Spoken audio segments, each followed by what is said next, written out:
오늘도 7월 23일 새날을 주신 하나님께 감사드립니다. 우리는 교회에서 신앙생활을 하고 있습니다. 교회가 참 중요합니다. 여러분께서는 어떤 교회를 출석하고 계십니까? 좋은 교회인지 그렇지 않은지 어떻게 알 수 있나요? 다 예수님 잘 믿고 다 하나님께 예배하는데 특별히 좋은 교회, 좋지 않은 교회를 구분할 수가 있을까? 그렇습니다. 예수 안에서는 다 좋은 교회입니다. 그런데 우리가 세상적으로, 인간적으로, 보편적으로 알 수 있는 그래도 괜찮은 교회의 기준이 있습니다. 무엇인가 하면은 그 교회 담임 목사가 오랫동안 목회를 하고 있는가, 아니면 1년이 멀다 하고 담임 목사가 바뀌고 있는가를 보면 그래도 괜찮은 교회인지 아닌지 거의 80% 이상은 짐작을 할 수가 있습니다. 참고로 저희 교회는 원로 목사님이 은퇴하신 후로 제가 담임 목사로 물려받아 20년 동안 지금 목회하고 있습니다. 그러니까 저희 교회가 이상한 교회는 아니라는 말입니다. 할렐루야. 예, 표정이 여전히 좋으시군요. 감사합니다. 담임 목사 청빙 광고가 몇 년 만에 자꾸 난다. 그러면 뭔가 교회에 문제가 있구나 라고 생각하면은 거의 틀림없습니다.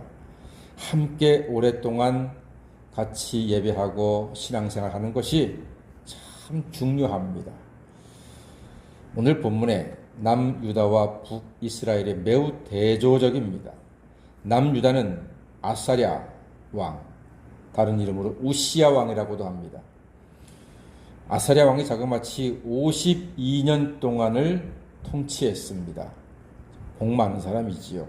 그런데 북이스라엘은 8절에 보니까 스가랴가 6개월 통치하고 13절에서는 살룸이 1개월을 통치했습니다. 와, 두 나라가 이렇게나 차이가 큰가요?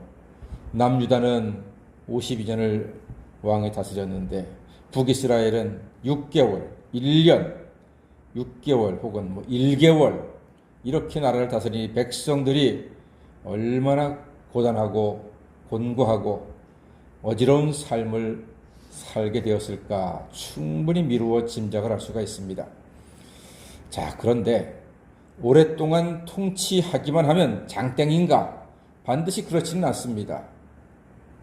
만약에 말씀대로 설교하지도 않고 말씀대로 살지도 않고 못된 짓 하는 담임 목사나 그러한 왕이나 대통령이 오랫동안 통치한다면 교회는 성도들이 상처를 받을 것이요, 나라는 국민이 피폐해질 것이고 회사는 정말 망하기 직전이 될 것입니다.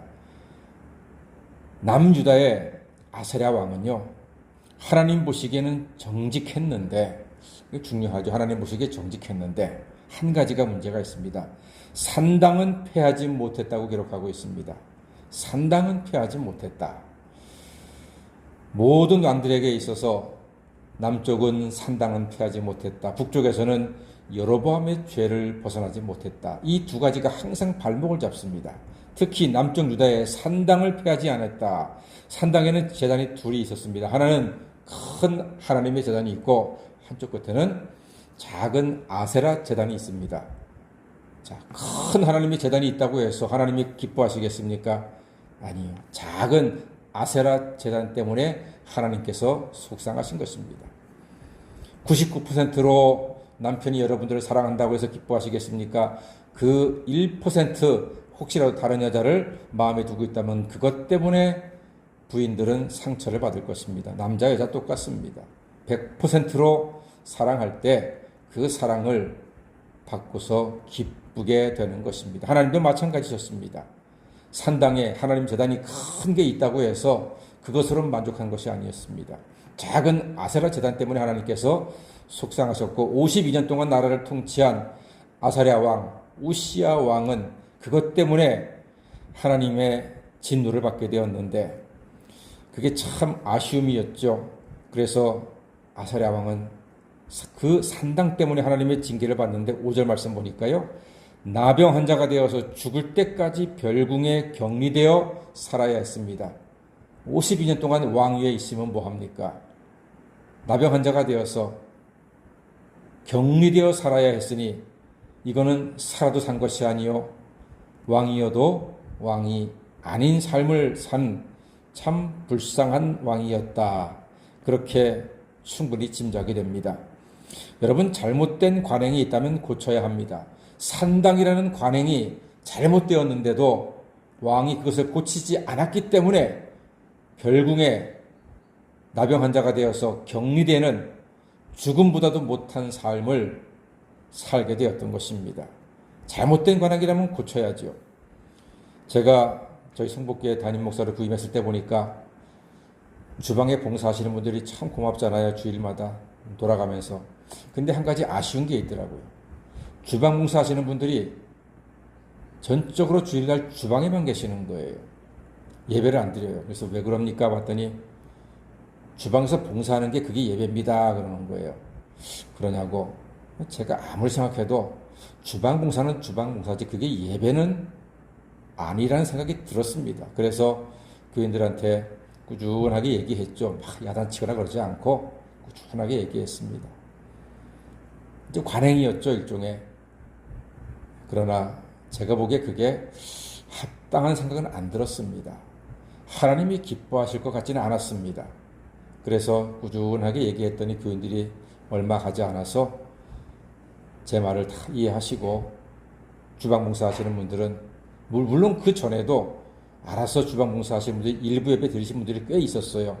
나중에는 전부 다 일부 예배를 드리시고 그리고 주방 봉사를 하시게 되었습니다. 저는 개인적으로 그게 참 고맙고 감사한 일이었습니다. 지금도 또 그렇게 있죠. 우리 교회뿐만이 아니라 대부분의 교회가 주일 낮 예배는 많이 오는데 수요 예배, 찬양 예배는 많이 빠진다 그래요. 합당하지 않은 모습일 수도 있겠다. 미국 같은 경우에나 주일 낮 예배 한 번 그걸로 충분하다 하고 드리고 있습니다. 그런데 기왕에 만들어진 예배, 세워진 예배니까 찬양 예배도 수요 예배도 함께 드리는 것이 하나님께 약속한 시간이니까 하나님이 기뻐하시는 귀한 예배가 될 줄로 믿습니다. 여러분, 신앙생활은요 100% 믿음으로 하셔야 합니다. 관행이라는 이름으로 여러분 마음속에 한쪽에 아세라 산당이 작게 자리하고 있다면 하나님께서 결코 기뻐하지는 않을 것입니다. 늘 우리 신앙의 기준은 예수라면 어떻게 하실까? 하나님이 기뻐하실까? 여기에 초점을 두어야 하는 것입니다. 다 같이 예수라면 어떻게 하실까? 하나님이 기뻐하실까? 예, 그 기준으로 판단하고 선택하심으로 하나님께 영광을 돌리는 은혜 중에 형통한 성도가 다 되시기를 주의 이름으로 간절히 축원합니다. 아멘. 기도하겠습니다.